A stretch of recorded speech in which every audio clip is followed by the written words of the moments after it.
the Ascends at Boston Avenue podcast. My name is Philip Boone, and I use he, him, his pronouns.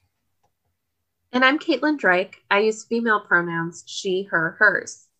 Before we begin, I'd like to state that the views represented in this podcast are those of the individuals in this conversation and not the official position of Boston Avenue United Methodist Church.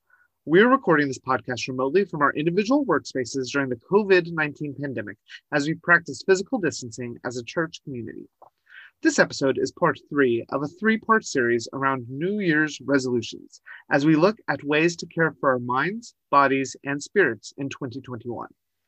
Today's guest is Reverend Amy Venable, Associate Minister over Pastoral Care at Boston Avenue UMC, who is going to help us explore the spirit part of our series. Amy has been serving at Boston Avenue for the past 3.5 years. Prior to that, she served as senior pastor at St. Stephen's in Norman for 7 years and was the chaplain for primary and middle school ages at Holland Hall from 2015 to 2017. Welcome, Amy. Thank you, Philip. Thank you, Caitlin. Glad to be here. And my pronouns are she, her, hers. Okay, so Amy, we're in the season of New Year's resolutions. And just for myself, 2020 was maybe not my easiest year to live through. And I think that there were times that I felt spiritually adrift. And I think that this is an area that other people probably had some similar crises of faith or what have you. So I know that I want to do more for my spiritual growth or development next year, but that might be as far as I've gotten with my resolution setting. So what would you recommend I do next? Well, thank you, Caitlin. I totally get how 2020 was a hard year. I don't know of anyone who hasn't been touched by the pandemic and all of the changes that have been subsequent to that. And someone told me maybe 6 months ago a quote that said, if your life hasn't been inconvenienced by COVID-19, then you're not really getting it, or you're not living in reality, or something like that. So for me, 3 months before 2020 started, my father died after a long and grueling illness. And so I have entered 2020 in kind of a season of grief that will always be with me. I'm learning, but that's added to what has been so weird and hard about 2020 and the changes that that's meant for my mother's life. Also, I normally, as of the last few years, have been living by myself in a house, and my sister, who is a professional traveling musician who actually has made a nice life of that, has come to live with me because she was on tour with the national show of Frozen, and they shut down in Portland and just kind of said, tomorrow, guys, everybody needs to go home. So home is where I am and my mother is for her. So now I'm living with another person. And for a while, my mother was with us for 3 months. So that changed everything, just my self-image. People say every time you get together with your family, even if you're 30 or 40 or 50, all of a sudden you're the middle child again, or you're the baby again, or whatever. So all kinds of weirdness going on. It was all good, but big changes and some stresses involved with that. I didn't have the long, uninterrupted hours of being by myself in the evenings or sometimes on weekends either. So I've had to relearn what it's like to have company a lot of the time. And during the pandemic, of course, it's not as though we're all coming and going and socializing and spending time with other people. It's been as though there's a blizzard outside and we can't go anywhere. So I'm not telling you anything you don't know. So here we are at a new year, and every publication is talking about diets and getting more exercise and, of course, fighting the virus as we go into a new year. And as a person of faith and a professional minister, I'm supposed to know what we're supposed to do or what the best way is to go into your new year spiritually. And I certainly have to relearn this all the time. So the first thing I would say after that long preamble is you can't go it alone. You may try. You are welcome to try to go it alone on your spiritual resolutions or your new spiritual quest, but there are lots and lots of ways to be a more spiritual person, take care of yourself spiritually, become spiritually stronger if you do it in community. So we live in the Bible Belt. There are plenty of churches you could be a part of. I would, of course, recommend our church, Boston Avenue. And we're doing a ton of mission and ministry, even though we're not meeting for worship in person. So there are lots of ways that we could help you strengthen your faith, help you on your walk, whatever, by classes, by online tutorial kind of things, recommendations of reading. We've got a couple of book studies that are going. So with any enterprise, whether you've decided I'm going to walk a mile every day or I'm going to eat less white bread, it's always easier if you have a partner, if you have somebody undergirding you. If you have 30 partners, even better. That's one of the gifts of community. So I would say, whatever you're trying to do, find a group to help you with it. Thank you. And that goes well with some of our other ones, because last week's podcast, Tracy Walker mentioned accountability buddies or accountability partners. So it works for all different practices and resolutions, whether it's spiritual or body, to have a good accountability partner to do that with. Particularly in regards to spiritual development or well-being, are there resolutions you would recommend, ones that are good for everyone or almost everyone? Well, again, Philip, I would go back to it's easier done in a crowd than all by yourself. And I remember a friend of mine who I actually met through church, but she kind of went through some stuff and wasn't real happy with the church for a while. And she said to me at one point, I can feel as close to God sitting on my patio of my apartment, watching the sun come up and smoking a Marlboro Red as I can sitting in the sanctuary and listening to some sermon. So now the Marlboro Reds are the unfiltered. So be careful with that. A lot more tar goes in your lungs. Anyway, I believe that she, many years later, has quit smoking and has become a part of a church. But it's not just about how you feel. I mean, feelings are a big part of it, of course. But when you're out there alone, smoking, watching the sunrise, what do you most want to do? You want to go share it with somebody and say, I saw the most beautiful sunrise this morning. So all that is to say, whatever you've decided to do, find a way to do it with other people, whether you are seeing these people with your eyes or you just know that they're a part of an online group or something like that. Probably one of the main things that people say is, I want to pray more, but I don't know how to pray. And very often, if I'm in a hospital room or at dinner with a bunch of people, it always falls to me to say the prayer. And, well, you're the minister, you ought to say the prayer. And my father and I used to go back and forth about this. Once I became a minister, he would say, well, I guess you ought to give the blessing. And I would say, no, it was our little comedy routine. And I'd say, you're still the dad. You've always given the prayer. And he'd say, well, okay. So we did that every time. But anyway, people think, well, I can't pray because I haven't been to school and I don't know how to string all those words together. Prayer is just, it can be just stopping what you're doing and sitting for a moment of 60 seconds of silence and listening for the Spirit. That can be prayer.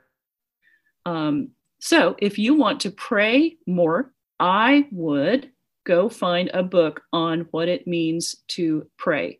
There is a book called 50 Ways to Pray. And it came out about the time that the book 50 Shades of Grey came out. And so it's nice little poetry there, 50 ways to pray. And just because I'm on a podcast right now, I can't remember the name of the author, but 50 Ways to Pray. It's a slim volume. You could find it on Amazon. You might even find it at Barnes and Noble. I hesitate to say just Google how to pray, because that will open up a ton of options that I don't know, stuff I don't know about. But maybe you should get a little blank book, and just write down 3 things every day that you want to pray for. 50 Ways to Pray. Teresa Blythe. Okay, thank you. See, this is what it's so great about a sister losing her job and coming home to live with me. She just Googled it and handed it to me. Teresa Blythe, Blythe, 50 Ways to Pray. Get a little blank journal, write down 3 things. 3 things you're grateful for that happened that day. That's a prayer. Or 3 things that you're wishing for. That's a prayer also. But as I keep saying, get a book to help you, find an online prayer group. Don't just try to invent it by yourself, because it's too hard. The other podcasts in our series on New Year's resolutions cover resolutions around the mind and resolutions around the body. Do you think resolutions around our spiritual lives might be complementary to these other resolutions, or maybe even vice versa? I know we've separated them into categories by doing our podcast like this, but I have a hunch that maybe they're not as separate as we sometimes make them out to be. Very good, my liberal arts friend. Yes, we've studied about Greco-Roman mind-body dualism, and that still pervades our culture, that you've got your mind over here, and then you've got your body way over here, and the two are separate. And mind over matter. I don't know how many times you heard your aunt or your mom or your uncle or yourself say, oh, well, I'm not going to have another mint Christmas brownie because mind over matter, well, we are mind and we are matter. There's no separating us. We are not the brain over here and then the body over here. God has created us such that spirit and body are all intertwined, and what affects the body affects the spirit, and what affects the spirit affects the body. So if your spirit is troubled, it will have ramifications in your body. And as we learn to take depression more seriously, we realize that depression can have symptoms that manifest themselves in the body. Anybody who reveals that they have dealt with major depression probably has lost a lot of weight because they lose the desire to eat. So that's just one example of mind and body being intertwined. Okay, could you repeat the question? I think I'm going in the right direction, but now I want to remember what you actually said. I mean, you're totally on track. Just the ways in which our resolutions around our spiritual lives might be complementary to our resolutions around our body or around our mind, and then vice versa. Yeah. Okay. All right. I was doing a little bit better than I was thinking. Thank you. So I am betting that magazines, both in print and online, and newspapers, print and online, and television news, most of the resolutions that people are making have to do with their body.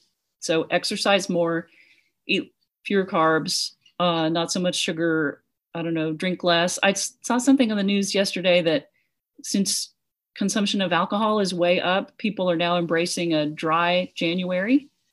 And so they said, here are tips on how to do that. So anyway, I didn't realize that was going to be a thing. Sounds like it could be a hard challenge for some folks.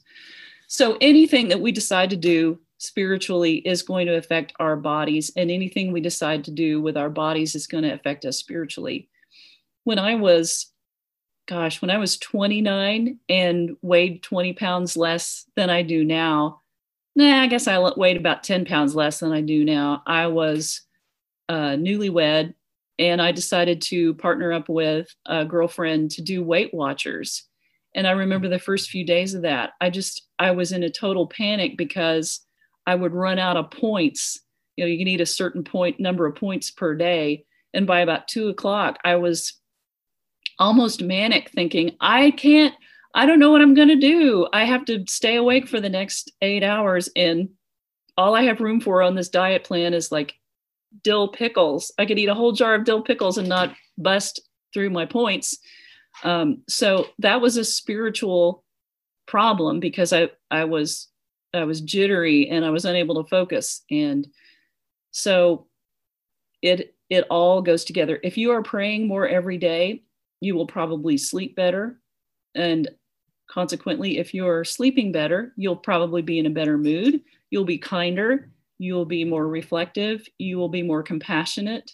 So go for it. If you are one of the folks who is focusing on the physical, if you want to run a mile every day, I bet you're going to improve your spirit. And then when you improve your spirit, you will probably also feel like running that mile. You can talk yourself out of a million different kinds of exercise, can't you?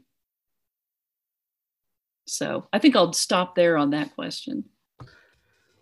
Are there any common resolutions or ones that you've encountered that may not be good for our spiritual well-being? Well, I would say anything where you say, no more of this, or I'm going to completely cut out something. I'm going to completely cut out making negative comments. I did that for Lent one time with my seminary roommate, and we felt like we were being negative about other people. And so we decided, I decided I'm not going to make any more negative comments about any person. And she said, well, all I can do is not make negative comments about this one person. We were having trouble with one person in our class. So I said, I'm not going to say anything negative about anybody. And that's not a way to be an authentic person. Then all of a sudden you're going to find yourself after 4 days of that, just all of a sudden exploding and spewing out and going, oh my gosh, I can't stand this person. And so-and-so's driving me nuts. And I got so offended by whatever what said. So it's sort of like diet. If you say, I am not going to eat any dessert ever again, well, how long is that going to last? I mean, unless your doctor has mandated it or you're suddenly diabetic or something, you're going to go 4 or 5 days and then you're going to be at Walgreens and you're going to buy 5 king-size Hershey bars. So if you rule out something spiritually and say, no more of this, that may be a little bit too much pressure to put on yourself. But what if you are making negative comments about others? And you say, well, I'm going to recite a 1-line prayer every time I say something negative about someone else. Or I'm going to make myself make a hash mark in a book every time I say something critical about another person. Maybe that's a kinder way to do it. So in these resolutions that you might be making, be kind to yourself. This very often at the beginning of the year, people say, we've been bad about church attendance. We're going to come every Sunday. Some people get into the groove and they can come every Sunday and it feels great. Sometimes if you start off doing that, it causes huge chaos in your family. So maybe you set that goal at, we're going to come twice a month, and then we'll have those other times to handle the commitments that we have. I fully realize that not everybody is in church every Sunday because we have soccer and we have to work sometimes on Sundays. Now, right now, you can't come to our church on Sundays, but when the pandemic lifts, think about that. If you just try to go whole hog on something, you will probably fail. But then if you do and you fail, you can start over and just move forward.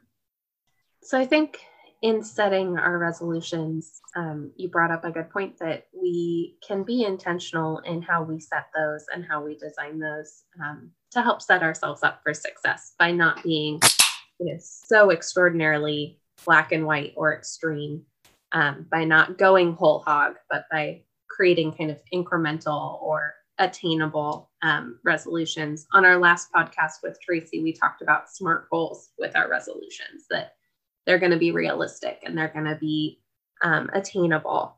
But I wonder, especially for resolutions with our spiritual practices, do you have thoughts on actions we can take to be more successful with those resolutions, knowing that sometimes we do mess up? So, how can we be more successful? You bet. One thing I should add to the last question, what are resolutions that you would suggest?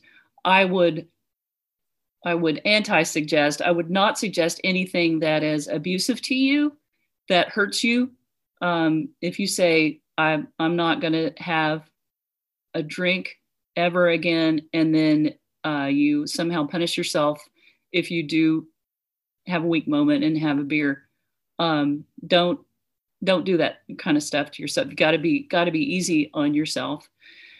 And or I ate a cookie, and so I need to feel bad about myself for 3 days and go into a downward spiral. So the same goes for adopting spiritual disciplines. There's got to be a lot of forgiveness in it, especially if you're new to any kind of organized religion or discipline or anything like that. If you grew up in a household where you were just raised to pretty much be kind to everybody, but didn't know much about grace or forgiveness or anything about the Bible or another holy book, you've got a lot to learn. And as we learn, you remember, I don't know, learning to play soccer or learning to play the piano or learning to drive. It takes a while to get used to it. So forgiveness of self has to be top priority, and forgiveness of others if maybe you and those you live with are trying to be on a more spiritual path or something. If you see them behaving in ways that don't seem very spiritual, then you've got to forgive them too. So again, this is where having a book or having a guide or going on some kind of retreat would be helpful. We have a great resource in the city of Tulsa, the Greater Tulsa, which is the Osage Forest of Peace, which is a former convent. It's on the west end of Sand Springs. And I'm not sure how much in-person stuff they're doing right now because of the pandemic, but normally they have all kinds of offerings, this kind of spiritual retreat and that kind of spiritual retreat. You could go for a week and stay in a cabin. You could go for all day Saturday. You could take a 6-week class that's offered 1 day a week out there. It's just a lovely, lovely setting. You're really getting away from it all, and you're just on the other side of Tulsa. Several people at Boston Avenue have gone through their School of Spiritual Direction that they offer out there also, which is another great offering. And a friend of mine who grew up Catholic leads again, not right now, but leads a Sunday morning Catholic style worship service there. So that's a place I would like to, there's a resolution. I'd like to resolve to spend more time at that place in the coming year just to recharge my own battery. So you could look to their website for ideas of how to do the journey of whatever it is you want to do more. I'm going to list off some resolutions. Read your Bible more, pray more, do more compassionate works like volunteering various places, give more, whether that's I mean, maybe you can't go and stand for long hours and hand out food somewhere, but you can write a check. And hallelujah for that. If you can write a check to anybody right now, how can I be more generous? How can I pattern my days in a regulated way where maybe I pray at key times of day? There are many resources for that. Again, if you get that 50 Ways to Pray book, you might learn about some of that stuff. Maybe you want to learn about Lectio Divina, Lectio Divina, which means divine reading. It's a way of reading a short scripture passage 2 or 3 times and looking for something in the scripture each time. I have a master's of divinity. I've read the Bible a lot, and every time I do that, new things come out of those scriptures for me. So maybe you want to learn about that. Maybe you want to learn how to do meditation. Again, you must be forgiving of yourself because it's hard. And I keep saying you've got to do it with a group or with some sort of partner, whether the book is your partner or the website is your partner. And it's hard to have partners right now because we must stay away from one another. Also, most people listening to this podcast live with people, and you may not be at the same spiritual place as your life partner or your grown child, or you may live alone with a 3-year-old and a 6-year-old, and they may not be as tolerant of your spiritual disciplines because it's time to play Barbies, not to be reading the Bible or not to be taking a spiritual walk at noon or something. So life gets in the way, but look at the life of Jesus. He was interrupted all the time, and he would just kind of stop and start over. But even Jesus had to take a time and go to a place set apart from other people when too many people had been coming and asking for stuff from him. He had to get away for a time and be by himself. So self-care in all of this is important. What has been your favorite resolution, either that you've set or that you've encountered someone else setting, and why? Okay, I'm going to do one that's pretty shallow and then one that makes me sound like a self-righteous witch. So the shallow one was, there was a season of Lent several years ago where now I had developed quite a Diet Coke habit.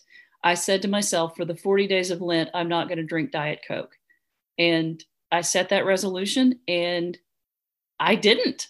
I did not, those drops of demon soda did not touch my lips at any time during that season of Lent. And that was probably 2009, was when I was at St. Stephen's. But then, boy, Easter Sunday, I had a big old frosty, sweaty Diet Coke and I never looked back. So I didn't change my behavior. It did not lead to a change in behavior. Later, when I was working at Holland Hall School, the school nurse set out an article from some medical journal about how terrible Diet Coke and diet drinks can be on your body. And the article scared me enough that I just quit cold turkey. And I'm, like 4 years sober of Diet Coke, except when I've gone to a restaurant and the order was switched and, we couldn't tell who had the Dr. Pepper and who had the Diet Coke. Okay, so that's been a very shallow thing. The one that makes me sound self-righteous, but it's like a thing. It's a serious and significant thing that has impacted my life greatly. When I was at St. Stephen's, the bishop of the United Methodist Church, Bishop Robert Hayes, said to all of us ministers at one of the annual y'all come, all ministers have to gather in Oklahoma City meetings. He said, I expect all of you to be pledging 10% of your income back to your church. And I expect every layperson in leadership in your church to be giving 10% of his or her income to the church. And he even said something like, I could come by the church office and ask the treasurer if you're actually doing it. And there's just this tiny little thread of, I'm going to check up on this. And I thought, well, now is the time. I've been a giver, but I've never been a 10% giver. So from that year on, I said, well, I've got to practice what I preach, and I need to do this financially and spiritually more than anything else. Give 10%, save 10%, and enjoy the rest, as John Wesley said. John Wesley was the founder of the Methodist Church. So that's pretty liberal compared to what Jesus Christ said, which was sell all you have and give it to the poor. John Wesley let us have fun with 80% of our income. So 10% to the church or to charity, 10% saved for your old age or for emergencies, and then 80% to pay your rent and buy food and buy sweatpants and gewgaws and get your hair done and whatever. So that has been a life changer, because from that year on, I want to say it may have been the Diet Coke year, 09 or 10, that if I'm going to be a minister and I'm going to stand up in front of people, I don't want to be a hypocrite. So when it's pledge campaign time and I'm asking them to give back, I better darn sure be doing it too. So I do that. And I look at it as sort of like your mortgage payment or your rent payment. You have to do that first. When you get paid, you've got to set aside money for the rent or the mortgage.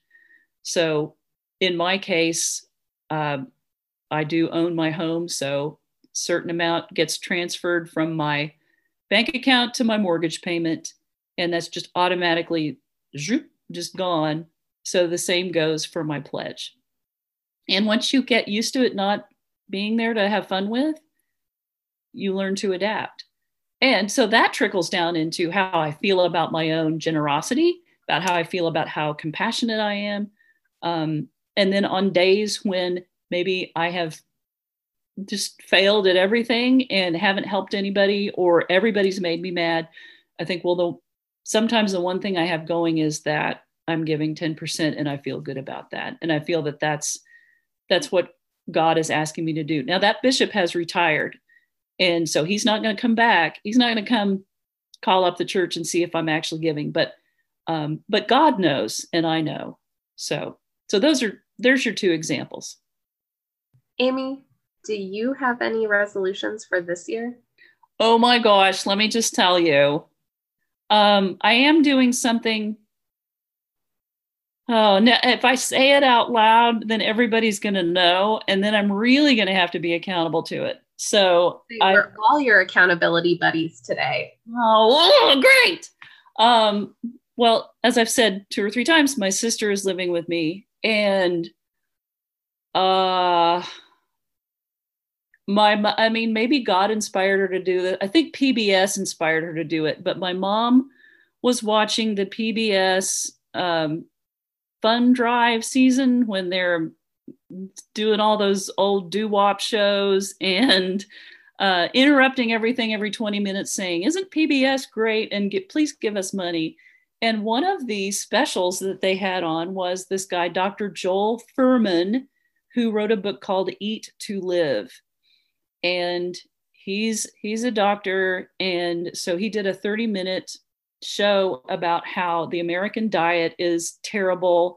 And we all know that. And we eat too much red meat. We eat too much sugar. We've got an obesity crisis. We've got a diabetic crisis, blah, blah, blah. We know all that. So she drank the Kool-Aid and she made a donation so that she could get that book. So it came with the book and the DVDs and CDs and a little booklet that I guess you can have with you in your car as you drive by Arby's and go, no, Dr. Joel Fuhrman tells me no.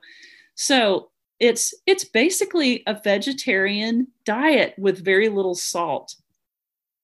And we decided we were going to do this, Kathy and I, for 6 weeks and see what changes we would notice. So we are eating, we actually splurged and went to Whole Foods and we bought about $150 of every kind of bean they have, and lettuce and radishes and carrots and things that don't have chocolate on them.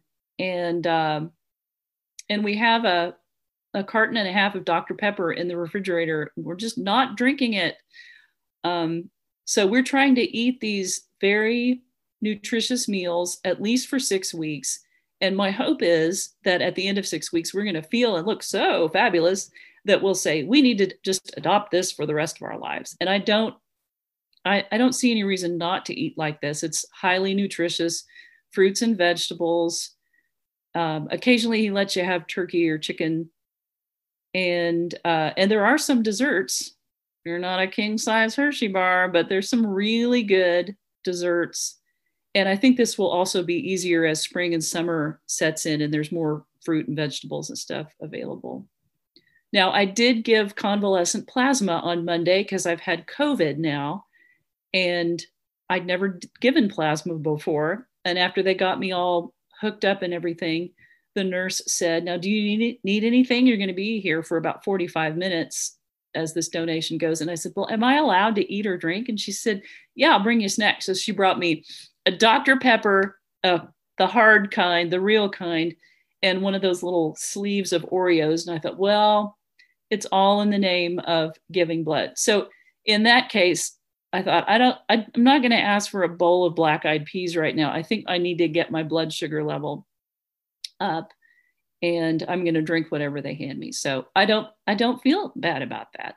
But you could look at that as well, that wasn't 100% sticking to the plan thing. So, but next day I went back to the beans and seeds and nuts and lettuce. Amy, do you have anything else you'd like to add? Well, I just want to say life is a journey, and if you're lucky, life is long, and the spiritual lessons are there the whole time, and you will never learn it all, and you will never achieve perfection.